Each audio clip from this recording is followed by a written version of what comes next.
ভিডিওতে আমরা সপ্তম শ্রেণীর দ্বিতীয় পর্যায়ক্রমিক মূল্যায়নের ইতিহাসের 7 নম্বর স্কুলের প্রশ্নের উত্তরগুলো আলোচনা করব। 1 রায় সৈয়দ বংশের প্রতিষ্ঠাতা খিজির খান। 2 বাহমনি রাজ্য প্রতিষ্ঠিত হয় 1347 খ্রিস্টাব্দে। 3 সিজদার পাইবস ছিল পারসিক প্রথা। 4 খানোয়ার যুদ্ধ হয়েছিল 1527 খ্রিস্টাব্দে। 5 ঘরঘরা যুদ্ধের সময় বাংলার শাসক ছিলেন নসরাত শাহ। 2 এর আইতে আছে চিরাগি দিল্লি কাকে বলা হতো। এটা তোমাদের বইয়ের 100 পাতায় রয়েছে। দিল্লির প্রখ্যাত সুফি সাধক নাসিরুদ্দিন চিরাগি দিল্লির উৎসব পালন করতেন, তাহলে শেখ নাসিরুদ্দিনকে চিরাগি দিল্লি বলা হতো। 2 কত সালে আহমেদনগর রাজ্যটি মুঘলদের দখলে আসে? 1636 সালে। 3 কোঠরি বলতে কি বোঝো? শাহজাহানাবাদের সবচেয়ে ছোট ঘরগুলোকে কোঠরি বলা হতো।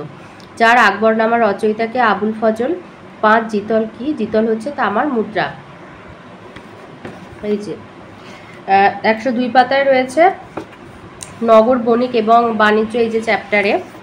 দিল্লির সুলতানরা রূপোর মুদ্রা হলো টঙ্কা এবং তামার মুদ্রা জিতল নামে এক ধরনের মুদ্রা চালু করেছিলেন। তাহলে দিল্লির সুলতানরা তামার যে মুদ্রা চালু করেছিলেন তাকে জিতল বলা হতো।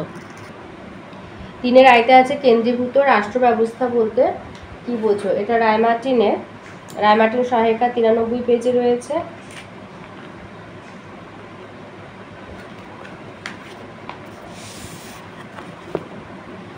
দিল্লি সুলতানি ব্যবস্থায় সুলতানকে কেন্দ্র করে যে রাষ্ট্র ব্যবস্থা গড়ে উঠেছিল তাকে কেন্দ্রীভূত রাষ্ট্র ব্যবস্থা বলা হয়। 1 হচ্ছে সুলতানের হাতে কেন্দ্রীভূত ক্ষমতা। দিল্লি সুলতানি শাসনের প্রধান ব্যক্তি ছিলেন সুলতান। সুলতানের হাতে থাকতো যুদ্ধ, শাসন, আইন, বিচার সহ দেশ চালানোর সমস্ত ক্ষমতা। 2 কর্মচারীদের উপর কর্তৃত্ব। সুলতান তার সহায়তার জন্য মন্ত্রী আর বিভিন্ন কর্মচারী নিয়োগ করতেন, তবে সব ক্ষেত্রে সুলতানের আদেশ ছিল শেষ কথা। এইসব কারণে দিল্লি সুলতানিকে একটি কেন্দ্রীভূত রাষ্ট্র ব্যবস্থা বলা যেতে পারে। 2 হচ্ছে শাহজাহানাবাদ শহরটি কত খ্রিস্টাব্দে এবং কেন তৈরি করা হয়েছিল? এটা রায়মার্টিনের 141 পৃষ্ঠায় আছে।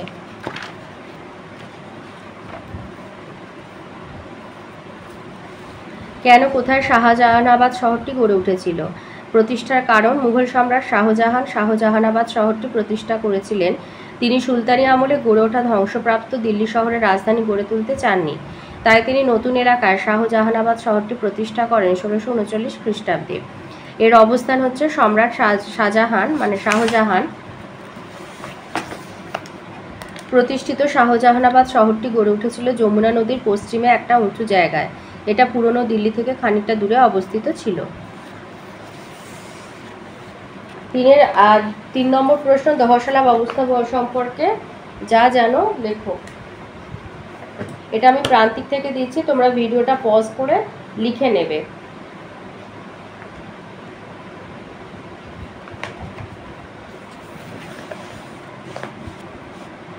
দহ মানে 10, 10 বছরের হিসাবে দ্বারা রাজস্ব নির্ধারণ পদ্ধতি দহশালা ব্যবস্থা নামে পরিচিত। সম্রাট আকবরের সিংহাসনে বসার সময় প্রতি বছর রাজস্ব নির্ধারণ করা হতো। এই ব্যবস্থা ছিল ব্যয় সাপেক্ষ এবং অবৈজ্ঞানিক।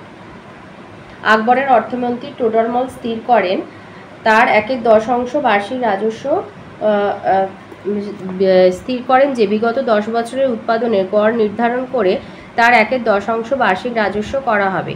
1570 খ্রিস্টাব্দকে ভিত্তিবর্ষ ধরে 1580 খ্রিস্টাব্দে দহশালা বন্দোবস্ত চালু করা হয়। এটি টোডরমল বন্দোবস্ত নামেও পরিচিত।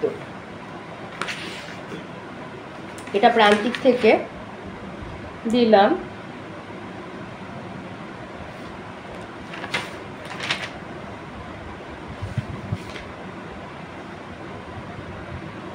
চারের দাগে প্রশ্ন আসে। 4 আয়তে বলেছে টিকা লেখো সিজদা এবং পাইবস। এটা তোমাদের বইয়ের 47 পৃষ্ঠাতে রয়েছে। প্রান্তিকের যে প্রশ্নটা দিলাম সেটা তোমরা ভিডিওটা পজ করে একটু লিখে নেবে। সিজদা এবং পাইবস, এটা এই দুটি ছিল পারসিক প্রথা। বলবন নিজেকে পারস্যের কিংবদন্তি নায়কের বংশধর ভাবতেন। রাজদরবারে তিনি জাঁকজমকপূর্ণ অনুষ্ঠান পালন করতেন। সিজদার অর্থ হলো সুলতানকে সাষ্টাঙ্গ প্রণাম করা, আর সুলতানের পদযুগল চুম্বন করাকে বলা হতো পাইবস। এগুলো ছিল সুলতানের সার্বভৌম ক্ষমতার প্রতীক। 2 আছে হুন্ডিকি, এটা তোমাদের বইয়ের 103 পাতাতে রয়েছে।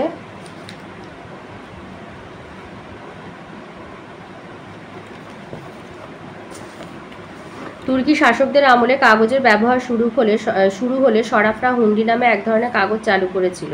বণিকরা কোনো এক জায়গায় সরাফকে টাকা জমা নিয়ে সেই কাগজ কিনে নিয়ে অন্য জায়গায় তার প্রয়োজন মতো ভাঙিয়ে নিত। এতে বণিকদের এক জায়গা থেকে আরেক জায়গায় টাকা নিয়ে যাওয়ার খুব সুবিধা হয়েছিল। 5-এ আসি। 5-এর আয়তে দিয়েছে সুলতান ইলতুৎমিশের সামনে প্রধান সমস্যাগুলো কী ছিল, এটা তোমাদের বইয়ে 45 পাতায় রয়েছে।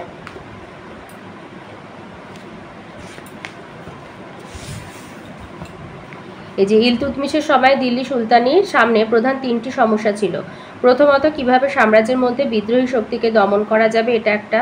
দ্বিতীয়ত, কিভাবে মধ্য এশিয়া দুর্ধর্ষ মোগল শক্তিকে মোকাবিলা করা যাবে, এবং তৃতীয়ত, কিভাবে সুলতানিতে একটি রাজবংশ তৈরি করা যাবে যাতে তার মৃত্যুর পরে তার উত্তরাধিকারী গোলমাল ছাড়াই সিংহাসনে বসতে পারে। এই হচ্ছে সমস্যাগুলো। এর সাথে দিয়েছে সুলহি কুল বলতে কি বোঝায়, এটা তোমাদের বইয়ের 85 পাতায় রয়েছে।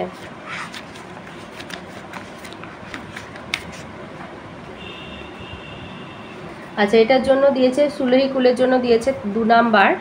তো লিখবে, মুঘল সাম্রাজ্যের প্রশাসনিক আদর্শ ছিল মূলত বিভিন্ন গোষ্ঠীকে সাম্রাজ্যের সঙ্গে যুক্ত করে একটি যথার্থই ভারতীয় সাম্রাজ্য গড়ে তোলা। আকবরের প্রশাসনিক আদর্শ তৈমুরীয়, পারসিক আর ভারতীয় রাজতন্ত্রের সংমিশ্রণ বলা চলে। এই আদর্শে বাদশাহ ঈশ্বরের ইচ্ছা অনুযায়ী শাসন করবেন এবং প্রজাদের প্রতি তার পিতৃসুলভ ভালোবাসা থাকবে। তাই কোনো ব্যক্তি বা গোষ্ঠীর প্রতি তার পক্ষপাত থাকবে না। সকলের প্রতি সহনশীলতা আর সকলের জন্য শান্তির এই পথকেই বলা হয় সুলহি কুল। এই আদর্শের ভিত্তিতে আকবর একটি ব্যক্তিগত মতাদর্শ গড়ে তুলেছিলেন যাকে বলা হয় দিন ইলাহি। 5-এর 2 নম্বর প্রশ্ন, দাক্ষিণাত্য খতকি আর ইক্তা ব্যবস্থা বলতে কি বোঝো? দাক্ষিণাত্য খতকি আছে তোমাদের বইয়ের 84 পাতায়। খ্রিস্টীয় সপ্তদশ শতকে ঔরঙ্গজেবের সময় মারাঠাদের শক্তি অনেক বেড়ে গিয়েছিল। ঔরঙ্গজেব ভেবেছিলেন যে দক্ষিণী রাজ্যগুলিকে জয় করতে পারলে সেখান থেকে অনেক বেশি রাজস্ব আদায় করা যাবে। তার সঙ্গে মারাঠাদের দমন করাও সহজ হবে। ঔরঙ্গজেবের আমলে মুঘলরা বিজাপুর ও গোলকোন্ডা দখল করেছিল। মুঘল সাম্রাজ্যের আয়তন এত বড় আগে কখনো হয়নি, কিন্তু বাদশাহ যা ভেবেছিলেন তা হলো না। তার বদলে বহু বছরের রক্তক্ষয়ী যুদ্ধে মুঘলদের অনেক আর্থিক ক্ষতি হলো। দাক্ষিণাত্য যুদ্ধের এই ক্ষত আর সারল না। মারাঠা নেতা শিবাজিকেও স্বাধীন রাজা বলে মেনে নিতে হলো। 25 বছর ধরে যুদ্ধ করে ঔরঙ্গজেব শেষে দাক্ষিণাত্যেই মারা যান 1707 খ্রিস্টাব্দে। এটাই বলা হচ্ছে দাক্ষিণাত্য ক্ষত। ওর সাথে আছে ইক্তা ব্যবস্থা, এটা তোমাদের বইয়ের 57 পাতায় রয়েছে।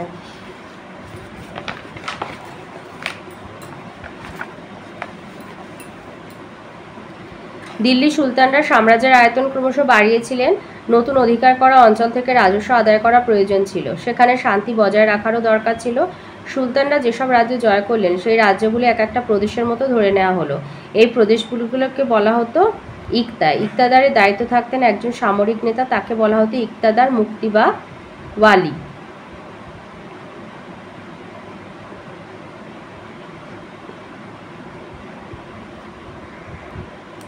আচ্ছা, তোমাদেরকে বলেছি ইক্তা ব্যবস্থা কাকে বলে, তো এইখান থেকে লিখে যে দিল্লির সুলতানরা সাম্রাজ্যের আয়তন ক্রমশ বাড়িয়েছিলেন। নতুন অধিকার করা অঞ্চল থেকে রাজস্ব আদায় করা প্রয়োজন ছিল। সেখানে শান্তি বজায় রাখারও দরকার ছিল। সুলতানরা যেসব রাজ্য জয় করলেন সেই রাজ্যগুলিকে এক একটা প্রদেশের মতো ধরে নেওয়া হলে এই প্রদেশগুলিকে বলা হতো ইক্তা, আর এই ব্যবস্থাকে বলা হয় ইক্তা ব্যবস্থা। লিখে দেবে। তো এই ছিল আজকের আমাদের সপ্তম শ্রেণী দ্বিতীয় পর্যায়ক্রমিক মূল্যায়নের ইতিহাসের 7 নম্বর স্কুলের প্রশ্নের উত্তরগুলো।